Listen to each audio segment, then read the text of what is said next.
She loves to describe what's actually a crest on the top of his head. And the way I describe it is a whoop-de-doo. Welcome to Keep It Fictional, a weekly podcast for book lovers by book lovers. Build your to-be-read list with Sadie, Liz, Virginia, Fiona, and Corrine from the Port Moody Public Library. Warning, this podcast contains strong opinions and may cause an increase in your library holds list.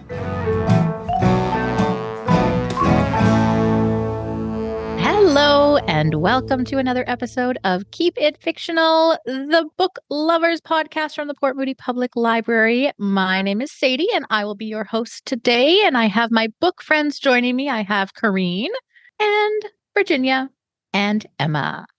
Welcome to all of you. Now, not that long ago, before we recorded this episode, it was Family Day. And so this inspired me to pick our theme for this week. And so we are going to be talking about books that are about families. Now, there's so many different kinds of families out there. And so I'm really excited to see what families our group has brought to us. I know one of Virginia's favorite tropes is found family. So I'm curious if her book is going to be a found family book. We will see. Yeah, I'm very excited to see which family book our book friends have brought for us. But I am actually going to start this week. And I'm going to tell you the story of Ross Quest. Now, to Ross Quest, there is nothing more important than family. Her mother, her aunt. These are the people that she can rely on, the people that she can trust, and really the only people that she can trust. At least that's what she's been told every day of her 17 years of life. Trust no one but another Quest. This mantra is so ingrained in Ross that at this point it's just instinctual. It has saved her and her family quite well over the years, both professionally and personally. And for as long as she can remember, it has kept them safe, it's kept them alive, and it's made them very, very rich. Now, it's always just been her mom and her Aunt Jaya, who, given their age difference, has always felt more like a big sister. Ross's dad was never in the picture, and I mean never. A sperm donor who died before Ross was even born. She knows literally nothing about him. At one point, she did know her mother's parents, and she knows that she has some other distant family somewhere. But her mom has done a pretty good job of separating them from everyone else. Because Ross didn't have what you would call a normal childhood. While other kids were singing nursery rhymes and reading picture books, Ross was being taught to pick locks. And while other kids were playing tag and hide and seek, Ross was being taught how to maneuver out of handcuffs and jump between buildings. And while other kids were going to see movies and hanging out at the mall, Ross was perfecting the perfect exit plan to ensure that her and her family would never get caught. This is because Ross is the youngest member of the Quest family, one of the most well-known families of international thieves. Her family gets hired by all manner of ridiculously wealthy, powerful, and vindictive people to steal from, ruin, and make a mockery of their enemies. And this is all Ross has ever known. And while it's a very exciting, dangerous, and honestly, at most times, a lot of fun life, Ross isn't sure that it's all that she wants her life to be. So this is an introduction to the book Thieves Gambit by Kayvion Lewis. It is a book about family. It's a book about loyalty, trust, and high-stakes competitions run by mysterious and very powerful organizations. Apart from the world travel that naturally comes with the job of being an international thief, Ross's world is very, very small. In between jobs, she lives on a small, secluded island in the Bahamas with her mom and her aunt. Not allowed to go to school, interact with any of the few other kids on the island her age or any age, really, and not even allowed to have any pets. Ross's real life is very, very lonely. She spends her time between jobs dreaming about maybe one day going to college, maybe meeting other people her own age, and maybe even making a friend or two. However, she knows that if she were ever to mention this to her mom, she would once again get the "you can't trust anyone but a Quest" speech and be forced to answer the question, is our family not enough for you? So Ross continues to do the jobs for the family. She continues to contort herself into the tiniest of hiding places so she can steal priceless artifacts for her mom's clients. And she continues to plan the perfect exit plans. Because Ross is an expert at escape plans. She loves to know all possible exit routes and makes it her main goal to never get stuck without a way out. So while Ross has been obediently pulling jobs for her family, she has also been secretly working on her own exit plan. One that will give her a break from the family, a break from her mom, and maybe finally let her live the life of a normal or somewhat normal teenager.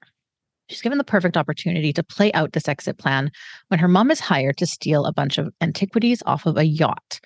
Now, once her and her mom have moved the final bag, Ross will slip away unseen, using the one exit that she will fail to mention to her mom. She'll use the lifeboat to get to shore, get to the airport, and fly away for good, or at least a year or two. She knows that her mom will never forgive her, may never speak to her again, probably disown her, abandon her, and cut her out of her life completely. But she needs to leave. She needs to at least try and have a normal life. The night of the escape, everything is going according to plan. Ross is just about to jump into the lifeboat when something goes wrong. The owners of the yacht discover her mother and overpower her and take her captive.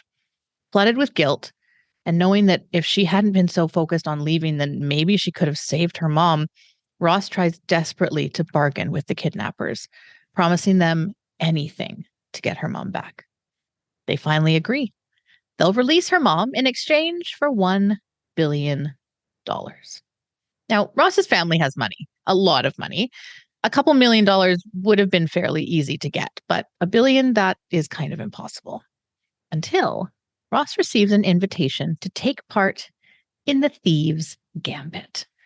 The Thieves Gambit is an international thieving competition for up-and-comers in the business, run by a mysterious group who refers to themselves only as the organizers. The prize? One wish. And apart from bringing someone back from the dead, the wish can be anything. And Ross knows this is her only chance to save her mom and to alleviate some of the horrible guilt she's feeling for, getting her kidnapped in the first place. So she signs up for the gambit. She boards a private plane, is sedated almost immediately, and wakes up in France alongside 8 other teenage thieves. Ross is immediately disappointed to see that included in the 8 is Noelia Boschert, the stuck-up, snotty, perfectly blonde daughter of Europe's most well-known family of thieves, and Ross's rival since the age of 9, when Noelia almost got Ross arrested for claiming she stole fine jewelry from 4 of their ski instructors. Now, her mother has never let her forget this lesson. There's also Devereux, a handsome, exceedingly charming young man from England who is immediately drawn to Ross and who Ross immediately distrusts. The 9 thieves are taken through a series of international challenges where they are tasked with stealing priceless objects from a museum, politicians' cell phones, ancient antiquities directly from high-end auctions. As the competition goes on, not only do the targets become more expensive and much harder to steal, the stakes get increasingly higher and more dangerous, as each of the thieves is fighting for a chance to win, because they each have a wish that they must make. As one by one, the other competitors are eliminated, Ross is forced to make a decision that she never thought she'd have to make. Ross needs to decide if she can trust someone who isn't a quest. What if that trust is the only way to win the competition and save her mom? Will she regret it more if she says no and tries to make a go of it on her own? Or will she realize in the end that her mother's words were always right and she really can trust no one but a quest? This was a very, very fun book. It is very action-packed from start to finish, which I really, really loved. It's full of heist planning, suspense, plan reveals, twists that you never saw coming. Ross is a strong but very sympathetic protagonist, and you really, at least I found myself rooting for her the entire book. She goes on quite an emotional journey as the book goes on. You kind of get to see her turn from a very, very untrusting, closed off person and begin to kind of open up and let others in. As you read, you're not sure, along with Ross, if this is going to be the right decision or if it's all going to just backfire in the end. I'd say that some of the story is a little unbelievable. And you do need to suspend your disbelief just a tiny bit to truly believe that a bunch of 17-year-olds can successfully and secretly perform multi-million-dollar heists without getting caught or alerting the authorities in any way. But maybe that exists. Maybe there is a group of teenage thieves somewhere in the world performing these things, and we just don't know about it because they're that good. No, Corinne doesn't think so. Maybe not. If you are able to kind of push beyond that unbelievable, then it is a really, really fun book. There's going to be a sequel coming out, which I'm really excited for. Heist Royale just got its release date of November 12th of this year. The book actually got picked up before it was released as well. This book was released last year, but it got picked up back in 2022, I believe, to do a film adaptation of it by Lionsgate. I don't know if it's happening, and there's been no information out since it was first announced. I kind of hope it is, because I think it would actually translate quite well into a film. So yeah, I hope it happens. I'd be excited to watch it. Yeah, we will see. We will see. So yeah, I'd say that this book is for anyone who really loves fast-paced, action-packed, fun heist stories. It does have a bit of an emotional side. It's not going to make you heavily examine the world around you. However, I think that Lewis does do a good job of including some very real situations and focuses a lot on highlighting the discrimination that Ross and some of the other characters do come up a bit against. And she uses it as a reflection of what the BIPOC community deals with every day in the real world. So she does definitely bring some very real things into the story as well. But yeah, I'd say that if you do like a good heist story, then I would definitely recommend Thieves Gambit by Kayvion Lewis. All right. Now, my sense is that this is going to be the happy high point of our book talk today. And it might be going a little bit sadder, darker, more emotional and disturbing. I'm not really sure, but these are words that are coming to mind from what some of my book friends have alluded to. But we will see. I'm very excited to hear about all of the books. And so we are going to go over to Corinne next. What family book have you brought us today, Corinne? I'm just shocked that you didn't start this episode with the opening line from Anna Karenina, considering that all of our books, except for yours, are about to go into a nosedive real fast. The very famous quote of "Happy families are all alike. Every unhappy family is unhappy in its own way." Yeah, so this topic is very interesting, mostly because I can't get Vin Diesel like talk growling "familia" out of my head as you keep mentioning that word. And I didn't realize we were doing this because of Family Day. So nice tie-in, Sadie. Very, very nice tie-in. I did go through and find a book that is all about family. So there is a storm coming, and Gia Shaw is in the middle of it. She thought that moving to Houston would be a fresh start. She is recently divorced from her husband, Dev, and she's still reeling from her narrow escape from his clutches with her 14-year-old son. Houston was as far away as she could get from Chicago, and it had the added benefit that her older sister, Seema, lives there with her affluent husband, Vipul. But it's not going the way that she thought it would.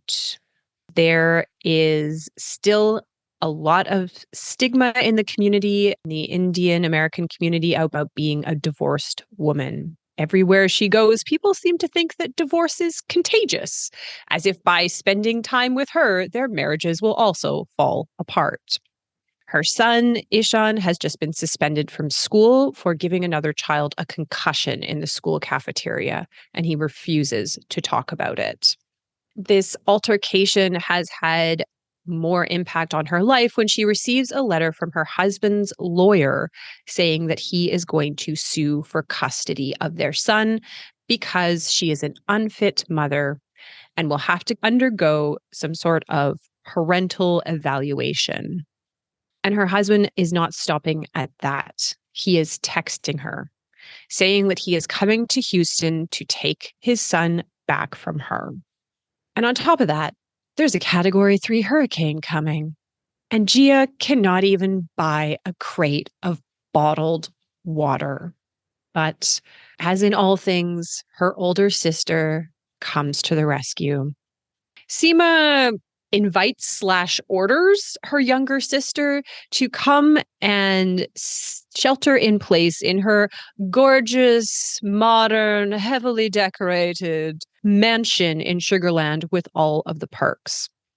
Seema will be there with her young daughter, her husband, Seema's brother-in-law Raj and his wife Lisa, and of course, her mother-in-law, who is mostly just called Grandma.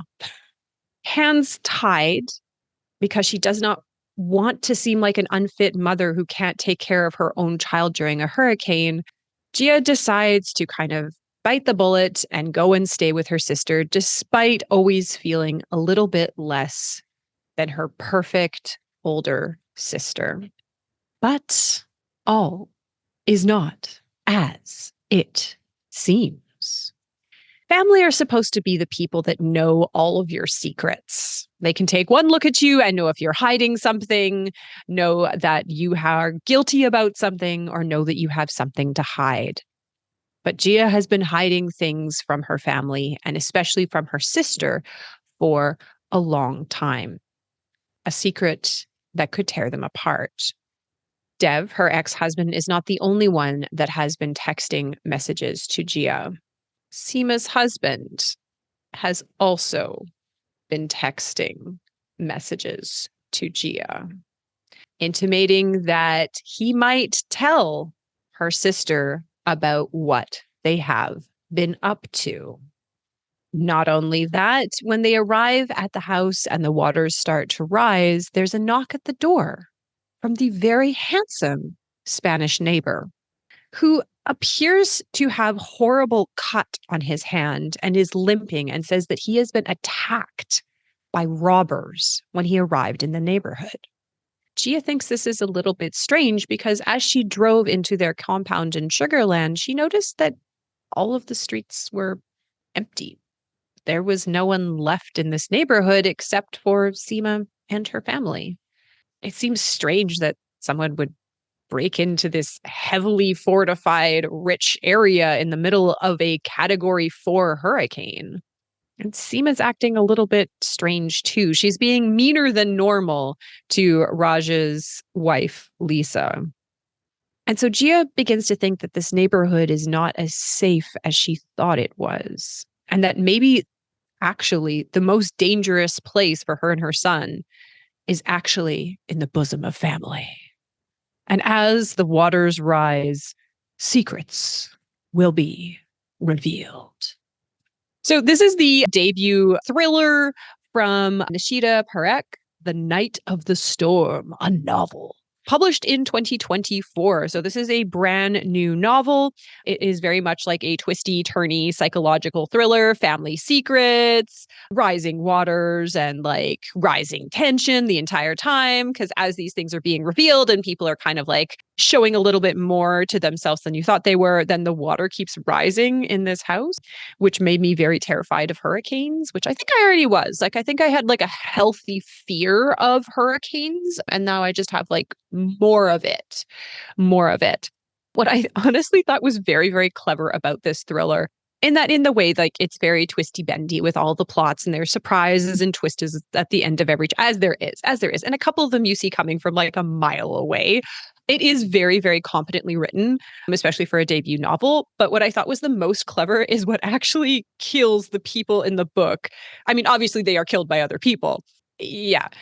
But really what kills them is like societal issues as distilled into a person, which I thought was just such a clever way for Nishita Parekh to write a social commentary in the guise and like wrapping of a thriller. Because when you go in, you think this is just going to be kind of a very silly story about a locked room mystery of people who are going to tear each other apart. And there's going to be like 1 to 2 murders in it. And then secrets will be revealed, etc. as the waters rise. But it is actually, when you sit back and take a look at it, it's a very interesting social commentary about kind of the experience of immigrant Indian American women. And it tackles some like pretty big issues in a very interesting way. Colorism, the patriarchy, sexism, unfair expectations, the tensions between sisters, the tension between brothers, the tension between mother-in-laws and their daughter-in-laws, and that expectation and how it can kind of destroy or poison a relationship before it even gets to start. So in what kind of seems like a very basic thriller is actually quite a bit more. It's a delicious, like, layer cake of thrillerisms. And again, like, as I said, some of the twists you absolutely see coming, but it's so well written that you're just, I don't mind. That's fine. Of course, this is that. Excellent, excellent, excellent. Continue on. And so again, like, even though it is a it's a very clever device to have the hurricane going, because you have like that external force and then the internal like turmoil of the house. Yeah, it's just like well constructed. You can absolutely see the movie adaptation happening. Like, it won't be hurricane heist, but what is? And it just really kind of brings home like the claustrophobia of family that you feel sometimes when you're all like on a family vacation together, or you're all in the same house after a long time, and all those little tensions and fissures come into play. Except usually, probably in your family, people don't murder each other. Or maybe they do. Who knows? But again, if you are looking for kind of like a very fun thriller that has just like a little bit more going on, I would heartily recommend The Night of the Storm. Again, the debut novel by Nishita Parekh. Yeah, for all your thrillery needs. Thank you, Crane. I feel like in that kind of book, as long as there are some twists that you don't see coming at all, it's easier to forgive the ones where like, well, yeah, obviously, because there's thought to put into it. It's not just like they're going through and using the kind of the standard ones. They're revealing some really easily and then some not as much. Yeah, she plays her cards very well in that one of them, as soon as like something was described, I was like, oh, well, A is B, like A is B. But she did play some of them pretty close. Like, she kind of laid them out in a way that you were okay with, so that, yeah, you weren't totally disappointed by the end of like, of course, I saw everything coming. I'm tempted to read it, but I don't know if it would be too thrillery for me. We'll talk after. It makes you really like appreciate evacuation orders. Like, if you get one, you should go. Don't hang around. Don't hang around and think you know better. Just take the chance and get out of there. Kind of like what we were talking about yesterday, when there's a fire alarm, you leave the building. It's just what happens. You don't stay in bed, even if it's at midnight. I get it. It's not fun, but you leave the building. You stand out on the street in the cold, and that's what you do. All right. Well, we're going to take a break from our thrillers, our depressing family dramas, our fun family heists, and we're going to pose our existential question. Now, I was telling my book friends that this question has nothing to do with books. It doesn't really have anything. No, it has nothing to do with family, but it was inspired by my daughter as we were driving into daycare. And one of my daughter's favorite phrases these days is, "This song again. This song again," over and over and over again. So I find myself listening to the same songs on repeat for the entire drive. Some of them, Bing Bong Zoo from Peppa Pig, are more annoying. Others, the dinosaur song, are not quite as annoying. So the question that I am posing to my book friends today is inspired by my daughter's love of the dinosaur song by children's performer Blippi. What is your favorite dinosaur? Now, I know there's some debate over what is considered a dinosaur, which ones lived at certain time, and I'm just going to open it up to the entire spectrum of dinosaurs and creatures who lived at the time or similar times as the dinosaurs that collectively the world has come to think of as dinosaurs. So I'm curious, does anyone have strong thoughts on this question, or is it just sort of a passing interest? I can share first. My answer is pretty basic. My favorite dinosaur as a child was a Triceratops. I just think they look cool. I love their horns. I love their big kind of flat faces. And I always thought it would be really sick to ride one. So my answer is a Triceratops. I have to give a shout out to the Albertosaurus from my home province. Kind of like a lesser T-Rex. And if you ever have the chance to go to the Drumheller dinosaur, the Royal Tyrrell Museum, you absolutely should. It is really quite fantastic. If you ever find yourself in Southern Alberta, Drumheller is amazing. And it will make you feel like a kid because you're like, wow, dinosaurs. But my favorite is actually not a dinosaur. It is a prehistoric reptile. As I learned I have to find the title of this book, but it's essentially like Pterodactyls Are Not Dinosaurs, the book, which blew my mind. And if I had read this as a child, I would never recover. So my favorite dinosaur is not a dinosaur. It is a prehistoric reptile, and it's the pterodactyl. It's cool. It flies. Its head is ridiculous. It's a carnivore, which I think is rad, just kind of swooping in from the sky and eating things. And as with all kind of like dinosaur/reptiles, they like evolved into birds, which I think is really funny when you look in the face of a chicken. You're like, once you were the masters of the sky, and now you are a nugget. Virginia, do you have a favorite dinosaur? I didn't even know that dinosaurs is like a thing that people are supposed to obsess about until I come here. So yeah. Anyway, so that's why I very much agree with Philomena Kang, who's from Kang on Earth. I'll talk about dinosaurs. There's two kinds. There's the up and down kind, and there's the across kind. I just thought that was just the best description, up and down or across. Anyway, like dinosaurs to me is whatever that shows up on Jurassic Park, like many people. So I think my kind is called, I have to look it up what it's called because what do I know? It's called Dilophosaurus. The ones that are kind of like these raptor looking ones, but then they have these weird things that come out from their neck, that kind, and then they shoot stuff out. That's my kind. Because, yeah. Okay, so that's, yep. How about you, Sadie? So I discovered mine because of my daughter, and part of it is because she loves to describe what's actually a crest on the top of his head, and the way I describe it is a whoop-de-doo. And so now Evie describes it as a whoop-de-doo. And so she'll always point out that these dinosaurs have whoop-de-doos. And so I'm going to show you a picture because it's not quite as well known. So it's the Parasaurolophus, which I recently learned I've been pronouncing incorrectly, but it is the Parasaurolophus.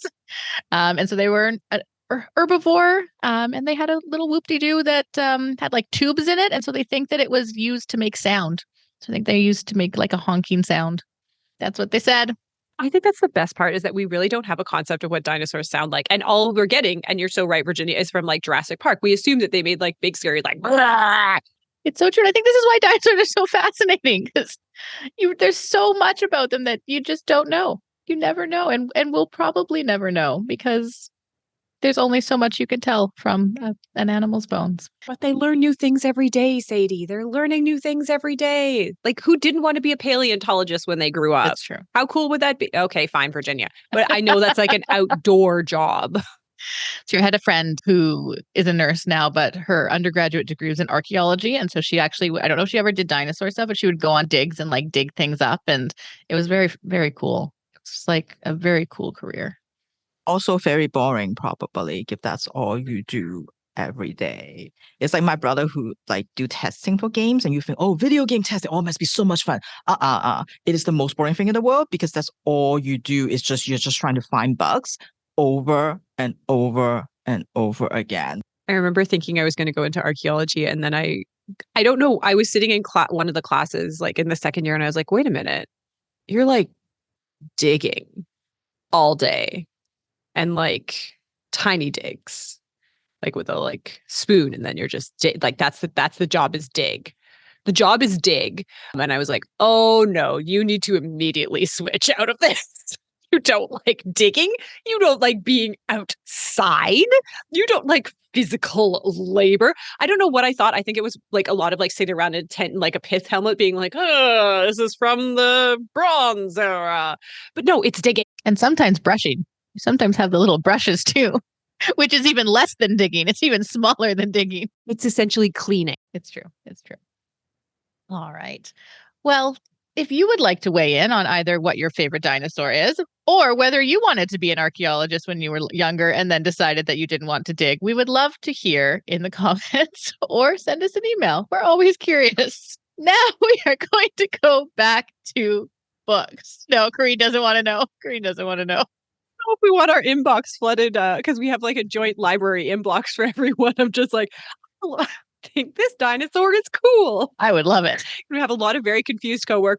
Anyways, let's get back to books. We're going to go to Virginia next. Virginia, which family book did you bring us today? Wow, to no surprise of everybody. And I told Sadie, oh, can I like go in the middle? Because I'm like, my family is going to be the messy kind of family. But it turns out that everybody else's is also a messy kind of family. So I guess it really doesn't make a difference. So this is the third time Joanna has circled around the block. She finally decided to park her car somewhere far enough away, but can still let her see the entrance to the apartment building from which she hopes to get a glimpse of her mother. She stopped her car, she leaned her seat as far as she can get so that she can hide herself, and she sits and she waits for her mother to show up. It's been 30 years since Johanna has set foot in Oslo, her hometown. 30 years ago, she told her family, her then husband, that she's going to the States to go to art school. Her family told her, listen to yourself. Are you listening to how ridiculous you sound right now? You're giving up your perfectly good legal job to do what? Be an artist? What, just because you took an evening watercolor painting class and now you think that you can paint, you can do art? You've just been seduced by that art teacher of yours who has filled your head with these empty promises. Stop this nonsense right now. Joanna left, and her family wrote her again. You have brought shame to our family. Come back now and maybe we can pretend this didn't happen and maybe we will forgive you. Johanna didn't go back. 30 years. Lots of things has happened in these years. She married her art teacher. They have a son together, now a grandson. Her art has had success around the world. And in the last 30 years, she has barely any communication with her family. Usually they come through her sister, Ruth. Usually when something major happened, and they're all kind of like status updates, a message that never begins with, hey sis, or like, how are you doing? It's just these short, curt, cold updates. Even when their father died, she was sent the day, the time, the place for the funeral, and that's it. They didn't ask her to come back, and she didn't go back.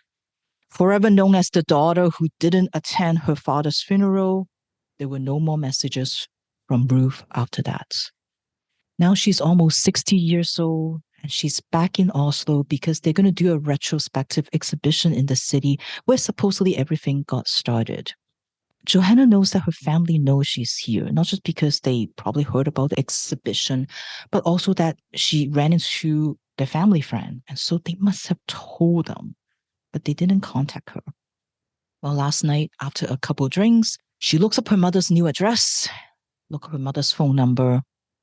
Without giving her time to think or reconsider, she picked up the phone and she dialed her mother's number. Her mother didn't pick up. There are many reasons for that. And Joanna thought maybe they blocked her number. I mean, her mom probably doesn't know how to do that, but she might have changed now. But it's probably Ruth. Ruth who must resent her because the moment Johanna left Oslo is the moment that Ruth was sentenced to stay in Oslo forever, feeling obligated to take care of their parents. Well, since her mother didn't pick up, Johanna decides to go to her apartment today just to see what will her mother look like now. Will she be like that helpless woman that she met yesterday at the train station, clutching onto her ticket, lost and not sure which platform to go to, and Joanna has to help her out? Will she still have that infamous red hair? Does she go to the hairdresser? And when the hairdresser asks, do you have kids? Will she say, yes, 1 and 4 grandkids, referring to Ruth and her grandkids? Will she mention Johanna and John, her grandson? Oh, and of course, she doesn't even know that she's a great-grandmother now. Joanna turns her gaze back at the entrance of her mother's apartment, willing her to show up. My book for today is called Is Mother Dead? By Vigdis Hjorth, a Norwegian author who has 3 books translated into English so far, all translated by Charlotte Barslund, and they're all published by another excellent small press, Verso Books. Is Mother Dead is a book for readers who not just prefer character book to a plot book, but very much prefer to live inside the head of a character rather than in reality. Many things happen in this book, so to speak, but they all happen in her head. It's all her inner monologues, her imagined dialogues, her picturing what her mother is doing right now, her picturing why her mother did this or do that. She tried to think about her mother, her sister, maybe still really affected by her actions, by her so-called abandonment after all these years. Or sometimes she fears that maybe they're ambivalent to her actions. They don't care. They don't even think of her anymore. It's as if Johanna is doing a retrospective herself of the relationship between her and her mother, laying out those evidence one by one, reviewing them, examining them, contemplating their significance, trying to assign meanings, trying to assign cause and effects.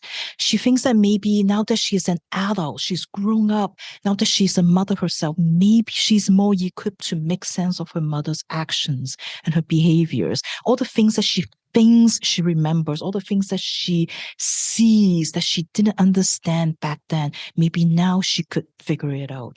And Johanna gets increasingly more obsessed and desperate to make contact with her mother just so that she can verify her hypothesis, so that she can really finally figure out whether she was right or not all along. She needed that contact. And after all, just like the book described it, she has been carrying her mother on her shoulders all these years because she was my mom. The hurtful things that she said were always more hurtful than if someone else had said them. This is a story about how much our parents continue to influence us, continue to live in us, no matter how old we get. And that we inherit things from them that maybe we don't even know that we have. Because as they said, a mother can never be an ordinary human being to her children. You don't think of them as having a life before they take on that role as your mother, as your father. And despite this being more of a character book, I have to say it has a really good natural progression in it. It's not just this random like stream of consciousness stuff that has this person repeating themselves, even though, yeah, there are definitely lots of repetitions because that's kind of how thinking works. But you can see this is a novel gradually working towards something. And I was surprised how fitting I think that resolution is. Maybe not so much a typical ending, but there's definitely a kind of closure for Joanna in some way. The book also explores the artists and the authors' kind of self in their work. Johanna's family was furious and disgusted when they saw some of her paintings. They couldn't believe Joanna would dare depict them that way, even though Joanna's paintings are all just the title Mother and Child 1, Mother and Child 2. They're not about any specific mother, about any specific child, but her family sees themselves in the paintings and they think it's all about them. And there's no convincing them that that's not the case. And they told her how embarrassed they were after that, after seeing those paintings being shown in Oslo, how her mom wouldn't go out in the public for 6 months because she knows that people are whispering behind her back because of these horrible lies of hers. And it examines how much of that author's life or the artist's life is in their work. And the author is definitely very familiar with this family drama. I found out that when she wrote her first book, Will and Testament, apparently her family think that it was too close to their real life. And so her sister actually wrote a counter novel about this character who was traumatized by their sibling because of the siblings, like this autobiographical novel and how much like lies there are in it. And then when the book was chosen to be adapted into a stage play, her mother threatened to sue the company do a play on this.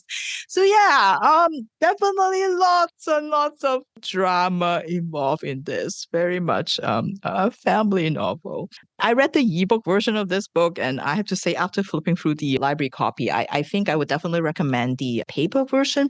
I think because sometimes it doesn't matter, but I think sometimes authors make use of the page breaks, the white spaces to communicate and to convey certain feelings. And I think this book definitely did that. And it's something that I probably missed out on when I was reading the ebook. So I would highly recommend picking up the paper book if you are interested in that. Just get that extra layer of experience of all the of the feelings in it. So if you think you're the right type of reader for this book, if you love getting really deep into somebody's mind and their psyche, I would highly, highly recommend Is Mother Dead by Vigdis Hjorth and translated by Charlotte Barslund. Thank you, Virginia. So yeah, I feel like she might just legitimately be writing about her own experience without actually saying it. That's on them for seeing them reflected in that story and that art, right? It's like sometimes that says a lot more about you than the artist was trying to say. That is fascinating. It is. It definitely is. Did it ever get made into a stage show, or did the suing of the threatening to sue stop it? I think it did, but I'm not 100% sure. Yeah. Kind of want to go see it. I want to see it. All right. Well, thank you, Virginia. For our final book, we're going to go to Emma. Emma, which family drama or not did you bring to us today? Definitely drama. Definitely drama with this one. So, kind of like Corinne and Virginia, my book is not about a happy family. It is not about a healthy family, but it is about a very complex and convoluted family, which I think we can all agree that most families are like. So, my book portrays two families that have been intertwined for generations. It kind of begins in the mid to late 1800s and ends in the present day, which at the publication of the book was in the late 1990s. So this book illuminates how the haunting history that these two families share affects their contemporary descendants who are a product of the merging of two cultures, of white and Ojibwe cultures in the American Midwest. So this book is an updated version of a National Book Award-winning novel from 1998. It was republished in 2016 with a little bit of a content overhaul. It got some additions to the plot, a new introduction by the author, and some new cover art that's really beautiful. So this book about family is Antelope Woman. It was originally titled The Antelope Wife by Minnesota author Louise Erdrich. And before I get into the plot of it, I want to provide just a couple content warnings because there's quite a bit of violence against Indigenous peoples in this book, violence against women, kidnapping, and sexual assault. So just kind of want to lay that on the table before we get into it. So as I mentioned before, Antelope Woman depicts the complicated and intertwined histories of two families, the Roy family and the Shawanoe families. And the story is told in two main parts. The beginning of the novel, the first 80 pages or so, depicts the history of how the Roy and the Shawanoe families became intertwined. So we begin with Scranton Roy, who's the son of a Quaker father and a poet mother living in a small community in Pennsylvania. They're never explicit about the year, but it's sometime kind of in the mid to late 19th century. And Roy becomes infatuated with a woman from a drama troupe and chooses to follow her westward, promising to rendezvous with her eventually. She never makes it to this rendezvous. She abandons him, and he chooses to enlist in the army and is sent to Fort Snelling in St. Paul, Minnesota. After training with the army, his company marches westward. They encounter an Ojibwe village where they begin to mercilessly slaughter any men, women, children, and elderly that they encounter. Roy, during this slaughter, sees a dog attempting to escape with a child cradled and tied to its back. He follows the dog out of the village, and after days of following it, he finally catches up to it. Rather than murdering the dog and child, however, he chooses to settle in the woods in the wilderness and raise this baby girl as his own. Years later, Scranton Roy meets Peace McKnight, who's a Scottish woman who came to the plains to become a teacher. They marry, they raise Roy's adopted daughter together, who he has named Matilda. Now, Matilda's birth mother from that Ojibwe village that was slaughtered, her name is Blue Prairie Woman, and she eventually ventures westward to try to locate her child in her grief, who went missing years ago during that massacre. When Blue Prairie Woman finally encounters Matilda, Matilda leaves her adopted household with Scranton Roy, and she leaves with Blue Prairie Woman, who quickly dies from an illness that she contracted from the white people. Alone now, Matilda continues westward, following and being cared for by a herd of antelope. Now, back at the Roy household, where Scranton Roy and Peace live, they have a son named Augustus. And when Peace dies, Augustus and his father go back east to find that original Ojibwe village that Scranton and his company massacred years ago. Scranton is seeking repentance, and Augustus just wants to escape his loneliness living out in the wilderness. When they find the village, Scranton gives them money to the descendants of the people that he killed, and now that he feels like he's found that repentance and redeemed himself a little bit, he dies. Augustus stays in this Ojibwe village following the death of his father. Now, the next part is a little bit weird and a little convoluted and may or may not contain a little bit of incest. So I just want to lay that out on the table first. So after Matilda disappeared after the massacre, Blue Prairie Woman, her mother, had two more daughters. They're twins named Mary and Zosie, which is a nickname for Josephine. Augustus Roy meets Mary and Zosie, the twins, when he and his father return to this village. And the twins are so alike in personality, they're so alike in appearance, and they love deceiving people that they both choose to have relations with Augustus Roy. And he's so confused the whole time. He can't tell who's who. So he just has relations with one and has relations with the other and just kind of continues living his life like that. So they end up getting married. They marry in the Ojibwe way, but he marries both of the twins and has children with both of the twins. And he can't tell which child belongs to which mother and what's going on here. So now we have a family with Augustus Roy and his two wives who are twins and all of their kids. It's messed up and confusing, but alas, that's how the book goes. So yeah, he marries both the twins. They have children together, and the children treat both the twins as their mothers. So they create this little family unit. So Augustus, Mary, and Zosie together raised their atypical family in their small Ojibwe community with the help of trusted elders and separate and away from the judgment and influence of white culture. Eventually, Augustus, Mary, and Zosie's children grow up and have children of their own, and it is their youngest son's child, whose name is Klaus, who becomes the protagonist for the remainder of the book. So now we've set up this very complicated family tree. We're at like page 100, and then Klaus is the character for the rest of the book that takes place in the 1990s. So we have Klaus. He's moved away from the small communities of rural Minnesota to Minneapolis, where many Indigenous folks were forced to move when their ancestral land was purchased by the U.S. government. Klaus travels the country selling goods at powwows in the West. He sells jewelry and beadwork and blankets and little carved animals that are made of stone. And at a powwow in the Montana plains, he encounters a family of beautiful women and is immediately mesmerized by them. He stalks the woman at the powwow as they move about, and he lures them to come to his stand where he's selling his goods. He's especially infatuated with the mother and is determined to bring her back with him to his home in Minneapolis. Klaus tricks the three daughters in this family into taking a nap in his tent, which is super sketchy. And while the daughters are napping, he lures their mother into his van. He drugs her with sleeping tea. And while she's unconscious, he begins to drive back to Minneapolis. I can see everybody's faces. The book it never gets better. This just kind of continues. He takes her back to his home in Minneapolis, where he lives in a multi-generational household with distant cousins and their children. So they're all descendants of the original Roy and Chauvinot families, who were brought together by Augustus Roy and the twins. Now back home, Klaus has to trap the woman that he's kidnapped in order to keep her from escaping.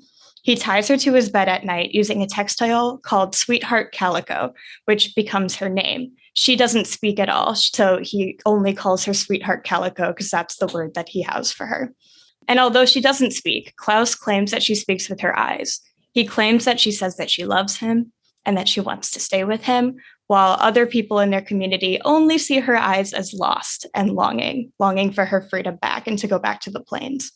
Sweetheart Calico escapes Klaus's home and roams the streets of Minneapolis, naked and grazing on whatever food she can find. They use the word grazing. She has this quality about her that's alluring and seductive, both like a human and also like an antelope. She is, to him, his Antelope Woman. While she's in Klaus's captivity, Sweetheart Calico attempts to escape multiple times. Klaus also receives threatening letters from a man named Jimmy Badger, who's an elder that he met at the powwow in Montana where he kidnapped his Antelope Woman. Jimmy demands that Klaus return her to them, to her home in the plains. He claims that birds are dropping dead out of the sky, that local businesses are failing, and that community members are falling into drug use and alcoholism. Sweetheart Calico's daughters are running through the men of the reservation, breaking up every marriage, and the only way to stop the chaos is to return Sweetheart Calico to her land and to her people.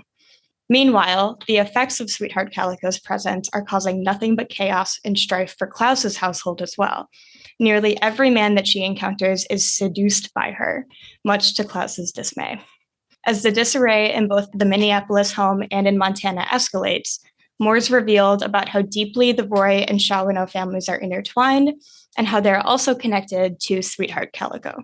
Turns out, Sweetheart Calico is the granddaughter of Matilda Roy, that adopted daughter of Scranton Roy and the baby who survived that initial massacre in the Ojibwe village at the beginning of the book. And when Matilda's mother, Blue Prairie Woman, died of her illness and Matilda moved westward with the Antelope, she began a line of these Antelope Women. Women who are not quite human, who are not quite animal, but something magical in between. The modern day families must unravel a lot of intergenerational trauma before coming to this realization, and before figuring out how Sweetheart Calico, the ethereal and mysterious Antelope Woman, fits into their narrative. So while this book was deeply disturbing and quite confusing at times and a little bit slow at the beginning to get into as they're laying the groundwork for like the deep intertwined histories of these families, I overall enjoyed it. Louise Erdrich is just such a beautiful writer. Her writing is so lyrical that even if you're kind of confused about the plot, because it's another one of those books where like so much of the content is about the characters' experience. There's very little dialogue and very little plot. So much of it is just what's going on in these characters' minds. So it is a bit confusing and a bit slow to get into, but overall, I definitely enjoyed it. The book contains a lot of Ojibwe legends and storytelling kind of incorporated into the writing. It kind of ties these legends and these myths with the family saga of the Roys and the Shawanos. And the timeline is definitely nonlinear, and the narration jumps perspectives a lot. Sometimes the story is told in first person from multiple different characters. Sometimes it's in third person. There are sections of it that are narrated by various different dogs. There's the dog that Matilda Roy escaped the massacre on, and then that dog's descendants that are still kind of intertwined into these family histories. So that part's kind of interesting to hear from a dog's perspective, if that sounds fun for you. It's an odd but kind of comedic voice. I personally tend to like books with atypical narrative structures and confusing, dare I say, banana pants plot lines and perspectives. So while this book was definitely convoluted, it was a fun challenge to unravel. And the republished edition of it, because it was originally published in 1998 as The Antelope Wife, this newer version of it from 2016 thankfully includes a family tree at the beginning, which was so helpful. It was really a really great help to follow the increasingly confusing cast of characters and how they're related to one another. I kept my finger in it the whole time and kept going back every time a new character was introduced. And the family tree reveals Sweetheart Calico's heritage as a descendant of Blue Prairie Woman from the get-go. So that wasn't a spoiler, the fact that she's connected to these families and she's been connected the whole time. But it's still really satisfying to see the characters in the book unravel that mystery in their own time and figure out why they have all this trauma and why these families are so deeply connected. So while this book is confusing and definitely very messed up at times, it was a really fascinating and challenging read. If you like family sagas, if you like magical realism, historical fiction, Indigenous and or Ojibwe storytelling, or stories with non-traditional narrative structures and points of view, then I definitely recommend you check out Louise Erdrich's The Antelope Woman. And I do want to give a quick shout out if you're ever in Minneapolis. Louise Erdrich owns a delightful little bookstore called Birch Bark Books. It's one of my favorite little independent bookstores, and I think everyone should go visit it if they get a chance. So that's The Antelope Woman. Wonderful. Thank you, Emma. Yeah, that does seem very complicated at times, to say the least. I'm always guilty of when books have those family trees. I'll just flip past them and not pay attention to them at all. But in this case, it does seem like it is useful. You need the family tree. It's there's so many different generations, and so many generations have twins in them that you're just wait, which twins? How many generations did it skip? It's too much, but the family tree made it very, very helpful. Excellent. Well, thank you. And thank you to all of my book friends for bringing some complicated families to our podcast today. But I think that all families, I think a couple of my book friends have said this, that all families are a bit complicated. So it's nice to have that representation in books. I think that there's no shortage of family stories out there. They're often the focus and the theme of many, many books. So I think if you are looking for a story about family in any iteration, I think that you will be successful in finding one. So pick up one of the ones that we've talked about today, or stop by the library and see what your neighborhood librarian has to recommend to you as well. That is all we have for our episode today. So thank you, all of our listeners, for joining us today. And thank you to my book friends. We will see you again next week. Thank you for listening. If you like our show, please tell a fellow book lover about it. You can find a list of all the books we discussed in our show notes. Join us next week for another fun book chat. Until then, keep it fictional.